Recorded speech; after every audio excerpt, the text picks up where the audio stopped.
Video kali ini kita akan mempelajari tentang sistem peredaran darah pada manusia. Nah, seperti yang teman-teman tahu, sistem peredaran darah pada manusia terbagi menjadi dua. Yang pertama, sistem peredaran darah besar, dan yang kedua, sistem peredaran darah kecil. Nah, sebelum kita mempelajari lebih lanjut tentang sistem peredaran darah, teman-teman harus tahu dulu apa saja organ atau alat yang terlibat dalam sistem peredaran darah pada manusia. Alat pada sistem peredaran darah yang pertama ada jantung. Jantung terdiri atas 4 ruang, yaitu serambi kanan, serambi kiri, bilik kanan, dan bilik kiri. Antara bagian kanan dan kiri jantung dibatasi oleh sekat jantung. Sekat ini berfungsi untuk mencegah bercampurnya darah yang mengandung banyak oksigen dan karbon dioksida. Jantung terletak di dalam rongga dada sebelah kiri. Jantung berfungsi memompa darah. Jantung memompa darah dengan cara menguncup atau berkontraksi dan mengembang atau berelaksasi. Kontraksi dan relaksasi pada jantung mengakibatkan terjadinya denyut jantung atau denyut nadi. Ketika jantung memompa darah ke dalam pembuluh nadi, pembuluh tersebut ikut berdenyut.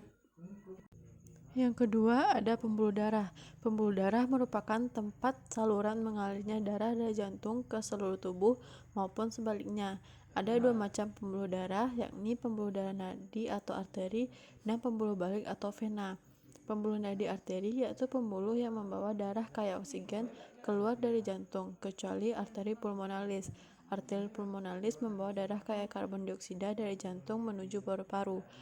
Pembuluh nadi yang paling besar disebut aorta. Pembuluh balik vena yaitu pembuluh darah yang membawa darah kaya karbon dioksida dari seluruh tubuh menuju jantung, kecuali vena pulmonalis. Vena pulmonalis membawa darah kaya oksigen dari paru-paru menuju jantung.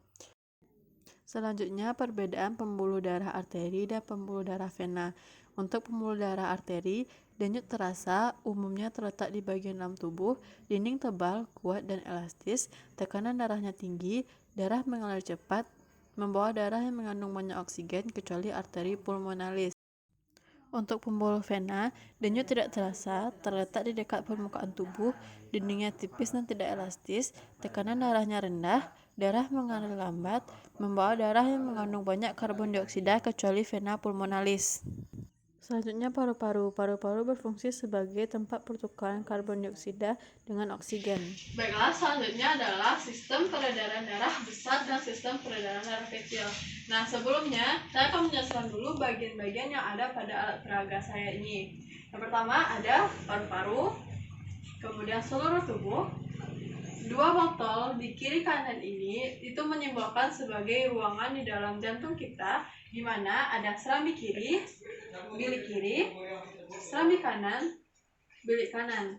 Nah, antara serambi kiri dan bilik kiri itu teman-teman harus tahu ada katup memisahkan mereka. Nah, katup tersebut dinamakan dengan katup dicuspitalis. Begitu juga dengan serambi kanan dan bilik kanan ada sebuah katup yang memisahkan mereka dinamakan dengan katup dicuspitalis. Baiklah, untuk sistem peredaran darah besar itu dimulai dari bilik kiri.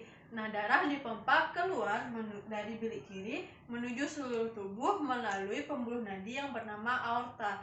Nah, dari seluruh tubuh ini nanti akan dihasilkan darah yang kaya karbon dioksida atau dinamakan dengan darah kotor. Nah, dari seluruh tubuh ini akan dibawa lagi darah kotor tadi menuju jantung melalui pembuluh balik atau pembuluh vena dan masuk ke serambi kanan melewati katup tricuspidalis dan masuk ke bilik kanan. Itu untuk sistem peredaran darah besar. Untuk sistem peredaran darah kecil, seperti yang teman-teman ketahui tadi yang dibawa menuju jantung di serambi kanan itu adalah darah kotor. Nah, sistem peredaran darah kecil ini fungsinya adalah untuk membersihkan darah yang kaya karbon dioksida tadi menjadi oksigen. Nah, jadi sistem peredaran darah kecil itu dimulai dari bilik kanan, dialirkan oleh arteri pulmonalis menuju paru-paru. Nah, di paru-paru ini nanti akan terjadi pertukaran antara karbon dioksida dengan oksigen. Nah, dari paru-paru ini akan dihasilkan darah yang kaya akan oksigen, dialirkan melalui vena pulmonalis masuk ke serambi kiri, melewati katup dicuspitalis dan balik lagi ke bilik kiri. Nah, begitu seterusnya dari bilik kiri kembali lagi ke seluruh tubuh, balik masuk ke serambi kanan, bilik kanan, dan balik lagi ke paru-paru sehingga menghasilkan sebuah circle atau sirkulasi di mana dinamakan menjadi sistem sirkulasi atau sistem peredaran darah pada manusia. Seperti inilah demonstrasi pada sistem peredaran darah manusia.